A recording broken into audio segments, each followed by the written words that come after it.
A lot of multiple nominees, multiple Grammy nominees this year. Lauryn Hill's got 4, TLC's got 8, and Sean Combs 5 to 10. Get him like he's going to jail? Right. He did the ultimate no. You don't do that. And he did that, and I'll never take him back. So it's a done deal. He killed it. He did. He really did. It was one of those type of situations. And when people say, yo, man, I don't F with them, niggas. I'm getting out that industry and everything like that. You know, Puff sent this little kid to the hospital. How he sent him to the hospital? Man, Nick was bleeding from the butt. And that's what... Y'all, the internet is absolutely buzzing. And guess who just had the ultimate comeback after 2 decades of being overlooked? None other than Rosie O'Donnell. Yep, the sharp-tongued legend of early 2000s daytime TV just popped back up. Like a headline from Hollywood's shadowy past, dropping a receipt so spicy it could double as Exhibit A in a federal case against Diddy. Let's rewind to the year 2000. While everyone was lost in red carpet glitz and Grammy dazzle, Rosie cracked a joke that didn't just hold up, it hit like a prediction. Lauryn Hill has 4, TLC has 8, and Sean Combs 5 to 10. As in years, y'all. Years. At the time, Diddy was dodging serious heat. Gun charges, nightclub chaos, and celebrity damage control. But here's the kicker, Rosie wasn't, just roasting him. She was chilling with TLC, arms around them like a proud big sis. Watch that old clip closely, see the way Chili reacts? That laugh had layers, like she knew, like really knew. Now, fast forward, Diddy's under investigation for everything from trafficking to racketeering. And Rosie, she's back on. TikTok like, told y'all. So grab a seat. This rabbit hole is wrapped in velvet ropes, VIP trauma, and decades of backstage secrets. Because Rosie O'Donnell, she wasn't the only one dropping clues. And what the industry brushed off back then? It's now coming into full ugly view. Picture this, February 2000. The Grammys were drenched in glam and gossip.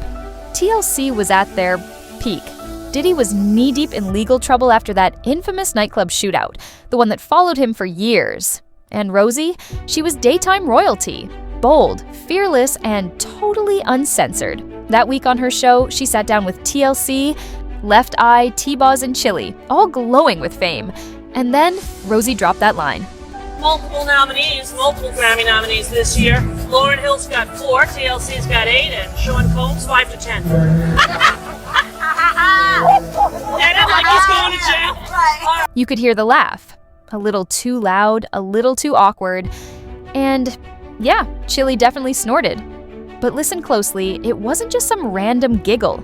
That laugh was covering something. It was the kind of sound people make when the truth is way too heavy to actually say out loud. He's a good guy, and wow, he can really sing, they said. But the girls, they knew. They were around, literally everywhere. And back then, Chili was seriously caught up in her thing with Usher, a relationship that kicked off not long after Usher had spent his early years under Diddy's wing. A mentorship that now, looking back, doesn't feel so innocent. It's starting to look more like grooming than guidance. And let's not sleep on Rosie O'Donnell either. She wasn't guessing. She lived just 2 houses away from Diddy. On Star Island, she knew what was up, she saw it. And in a TikTok from 2023, she even spoke on it. Like sweatpants, me and my family and my kids. So yeah, Rosie O'Donnell and her family were actually invited to one of Diddy's legendary parties. But they ended up missing the whole thing because they didn't know it was an all-white dress code. No one let them in. So what did Diddy do to make up for it? He went all out and rented an entire movie theater for a whole day just for Rosie and her family. Now tell me, what kind of guilt-fueled, over-the-top gesture is that? Which was so unbelievably over the top and extraordinary, you know. Rosie played it off like it was just an over-the-top act of kindness, but let's be honest, it gave please stay quiet energy. And she did stay quiet. Back then. But now? She's talking. Sure, she's using humor, but listen closely. There's pain underneath. There's disbelief, like someone who tried not to believe the worst but can't unsee what's real anymore. Because after all the quiet rumors, the sealed lawsuits, the NDAs, and the masks finally slipping, Diddy's in serious federal trouble. And every wild celeb moment we once called extra feels way more chilling now. That old TLC interview, it's circling like a final puzzle piece. Maybe Rosie wasn't just joking. Maybe she was trying to warn us. Maybe Chili's laugh wasn't cute. Maybe it was a coded cry. And here's the kicker, this is just the beginning. If Rosie saw that much from two doors down, imagine what Chili, Usher, and half of early 2000s R&B lived through behind those velvet ropes. That now viral joke Rosie made on national TV, it was meant to be funny, lighthearted. But Chili's reaction, that wasn't a laugh. That was a release. So why did she respond like that? Let's rewind. At the time, she was publicly dating Usher, America's R&B sweetheart. But behind the glossy magazine covers and red carpet smiles, things were messy. Usher wasn't just another rising star. He had just spent crucial years being mentored by Diddy. And let's not sugarcoat it. People in the industry knew that Diddy's mentorship wasn't piano lessons and studio sessions. It was parties, girls, private jets, and reportedly deeply troubling experiences that left real scars. With Sean Puffy Combs for a year. That's the crazy thing. Now, that was L.A. Reid's idea, right? We're sending you New over York to City. something called Puffy Flavor Camp There you go. to learn some... Flavor camp. Yeah, Flavor that's what it Camp. was called. And you're going to go to Puff Daddy's. He's going In to... the 90s, do you understand what that's like? Chili had a front row seat to Usher's breakdown. And if he ever whispered the truth in a late night moment or spilled something during a tour bus ride, you can bet she heard it. Stuff that probably still haunts her. That's what makes her Laugh on Rosie's Couch hit so different, because it wasn't just about a joke. It was about something much deeper, something we now all recognize. And this isn't just some wild theory. People have said for years that Chili kept her distance. From Diddy on purpose. At industry events, she moved differently, like she had a sixth sense, like she knew who to avoid, who not to stand near backstage, and who never to let near her drink. She never publicly confirmed what people assumed, never did a tell-all. But behind the scenes, it's said that Chili quietly warned others, pulling young women aside saying, "Don't trust him, skip that party, pretend you've got a curfew." That's not gossip, that's survival. It makes you wonder what else she witnessed. What did Usher confide in her? What pressure did she feel but couldn't name out loud, even though she knew it too well to ignore? Because let's be real, it all points back to Flavor Camp. And just to clear the air, Flavor Camp wasn't some cute little summer retreat. It was Diddy's twisted version of a stardom boot camp.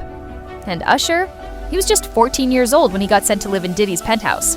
14. And this wasn't a weekend mentoring session. He stayed for an entire year. Imagine being a teenage boy thrown into that world. Trays full of every substance you can think of, and grown men partying like there's no tomorrow every single night. Puffy's place was like just filled with chicks and like nonstop, right? No, not really. I Come mean, on. but hey, it was curious. I got a chance to see some things. Yeah, but you were 13. What were you I seeing? went there to see the lifestyle, Right. And I saw it, and it was, but I don't know if I could indulge and understand what I was even looking at. It was pretty wild. Let me tell you something. When a man struggles to talk about his childhood without smiling or reminiscing, that's not nostalgia. That's trauma bubbling just beneath the surface. And when Dia, Diddy's former bodyguard, dropped a bombshell, it hit hard. He confirmed that something went down between Usher and Diddy. Something serious. So serious, in fact, that it allegedly ended with Usher being hospitalized. It's one of those type of situations.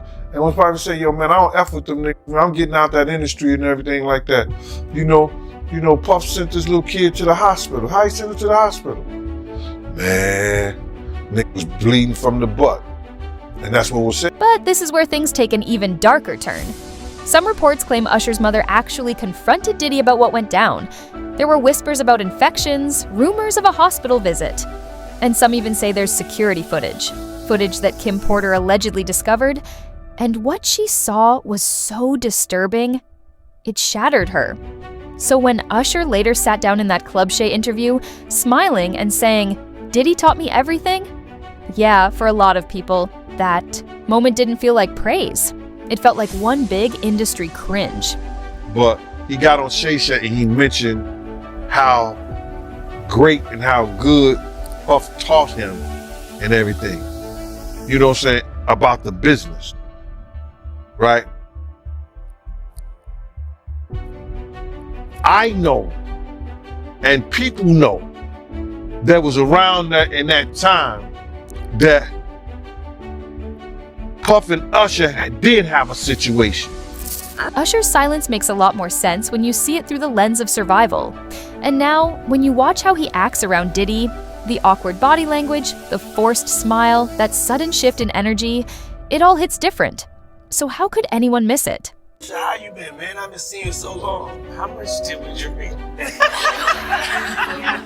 You don't even know what's going on. You trying to say something, Asher? I'm trying to say something. What do you want to say? I don't know if I should, but I'm What? trying. Well, It's like watching a grown man still haunted by the one who raised him in chaos. No wonder things with Chili fell apart. It wasn't just the cheating, it was the pain. And Chili, bless her, probably saw that hurt but knew she couldn't heal it. Even when Usher got down on one knee, she knew she had to say no. So when Rosie O'Donnell cracked that joke about Diddy doing 5 to 10 and Chili low-key lost it, yeah, it suddenly made perfect sense.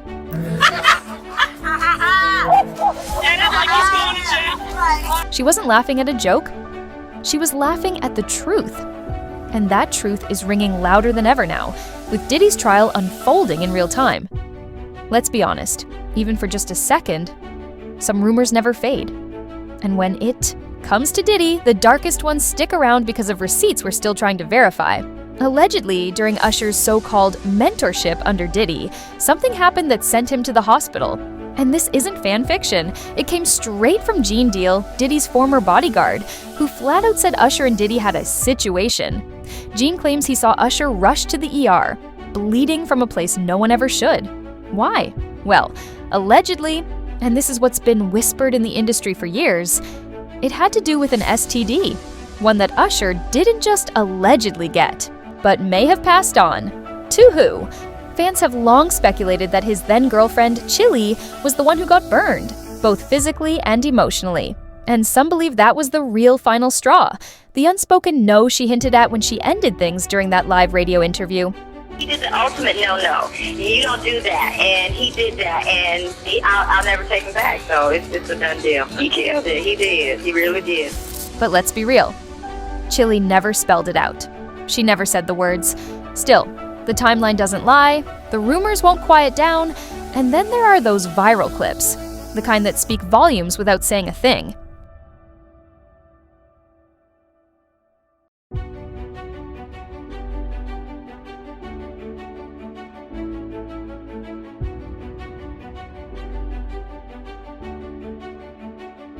Y'all, I'm honestly speechless. Chili truly loved Usher. That much is undeniable. She once called him her first real adult love. But when she walked away, she didn't just break up with him, she cut him off completely. And while the public stayed focused on the cheating narrative, the whole "these are my confessions" angle, insiders always knew it ran way deeper. Word is, Chili saw something she couldn't unsee, that Usher admitted something he couldn't take back. We've all seen how she steers clear of Diddy like he's radioactive. She stays silent when certain parties come up, and multiple sources say she's pulled women aside to warn them. Stay away from that circle. So, when she turned down Usher's proposal after the breakup, that wasn't drama, that was self-preservation. Chili isn't just a heartbroken ex, she's a silent witness, a survivor by proximity, and her silence, that's not weakness, and that's strategy. Because once you know the truth about Diddy's world, staying quiet can mean staying alive. We're talking Lethal, Kim Porter, gone, right before she was allegedly about to go public with disturbing footage.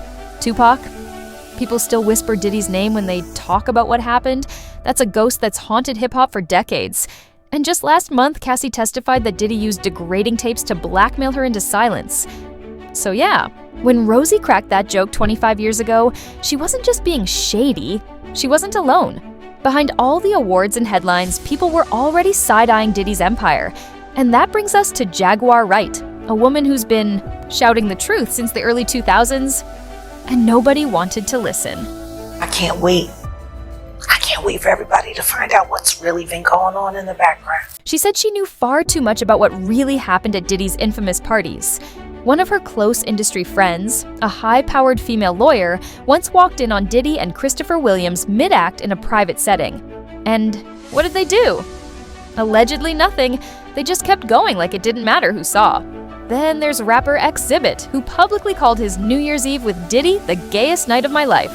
His words, not ours. He claimed Diddy brought him and Superhead to some VIP event where men were kissing, clothes were optional, and Diddy acted like everything was normal. And Wendy Williams? She's never been subtle. From her early radio days, she was hinting at the secrets behind the scenes at Bad Boy Records. And then there's the bodyguards, not just Gene Deal. Multiple former staff have told stories of locking doors, guarding suites, and watching half-dressed men dash out of Diddy's rooms. Even Diddy himself said some wild things in those early 2000s interviews, like this one right here. They just, so you have, if you don't have what they need, they're gonna leave. Right. Gotta keep them there. Right. You need locks on the doors. Okay, this is sounding kind of dangerous now. It's a little kinky, but rock with me, but just check it out. You need a lot of heat. Back then, nobody wanted to believe it. Diddy was rich, charismatic, throwing legendary white parties in the Hamptons. It was easier to laugh it off, to treat those rumors like a running joke. But now, watching that same audience laugh, it hits differently. It makes people uncomfortable. And here's where things really spiral. Because some believe Usher didn't just survive the madness, he might have unintentionally become part of it. Enter the next chapter. Justin Bieber. Let's not forget, the moment Justin blew up on YouTube, Usher was the one who swooped in, signed him, and brought him into the industry. And not long after, Diddy came knocking. Diddy once bragged about buying Justin a Lamborghini, letting him crash at his place, and mentoring him personally. Sound familiar? It should. Fans noticed fast. Justin started distancing himself from Diddy almost overnight, and there's actual footage of Diddy confronting him about it, asking why they weren't close anymore. And Justin, he looked downright uneasy. I'm act different, huh? You ain't been calling me and hanging out the way we used to hang out. Well, you try to get in contact with me, through all my, partners and whatnot. Mm-hmm. But you never really got my number, so. Right. Okay. Right after Diddy's arrest, Justin Bieber suddenly went on an emotional Instagram rant about his teenage years and started unfollowing Usher and several others close to Diddy.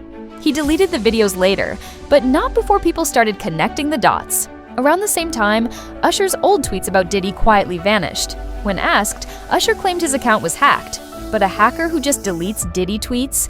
That's oddly specific. And here's where things take a darker turn. Some believe Usher always knew the truth about Diddy, yet still brought Justin into his orbit. Was it blind loyalty or unresolved trauma replaying itself? There are whispers that Justin might have been targeted the same way Usher once was. That Diddy made the same promises, offered the same glittering dreams, and Justin realized too late what came with them. Some say Usher tried to warn him, but not in time. Others believe he didn't know how to stop the cycle, only how to repeat it. If that's true, it means Usher never really healed. He just passed the pain forward. It's a brutal pattern in this industry. Now, with the feds digging deep into Diddy's past, all eyes are on Usher, not as an enemy, but as someone who holds pieces of the truth. And when that day comes, the industry better be ready. Because Diddy's not just one man on trial, he's a template, a symbol of an industry that calls it mentorship, when they hand young, vulnerable black boys over to older, powerful men with too much control. What kind of mentorship is it when you're 14, broke, and living in a mansion, with someone holding your career hostage? And this isn't just about Diddy and Usher. It touches names like Cuba Gooding Jr., Meek Mill, Justin Bieber, and others buried behind redactions. Lil Rod even claimed Diddy bragged about passing around young men like party favors. And the wildest part? People were around. Executives, assistants, stylists. People saw, and they stayed quiet. Take Kris Jenner. Kanye West accused her of knowing exactly what Diddy was doing, even claiming Diddy helped pay for her surgery to keep her silent. That's not just tea, that's calculated silence. And Kim Porter, the woman who allegedly found the tapes. Some believe she was planning to go public. Others say that's why she died. Either way, she knew something cold enough to shake the whole room. And those infamous parties, the NDAs, all the people who stayed close and said nothing, while young men were being handed over like party favors. And then there's Chili, Cassie, Rosie, women who tried to warn us, each in their own way. Looking back, Rosie O'Donnell's joke wasn't just for laughs. She was waving a red flag. And maybe we should have paid attention to the people who refused to play Hollywood's game. Now it's your turn. Do you think Chili really knew what was happening between Diddy and Usher? Was Usher trying to shield Justin, or was he unknowingly repeating the cycle? And how deep do you think this really goes? Drop your theories and hottest takes in the comments. The trial is heating up, and the receipts are coming in fast. Subscribe and stay locked in, because when the truth finally drops, we'll be right here to break it all down. And trust, it's far from over.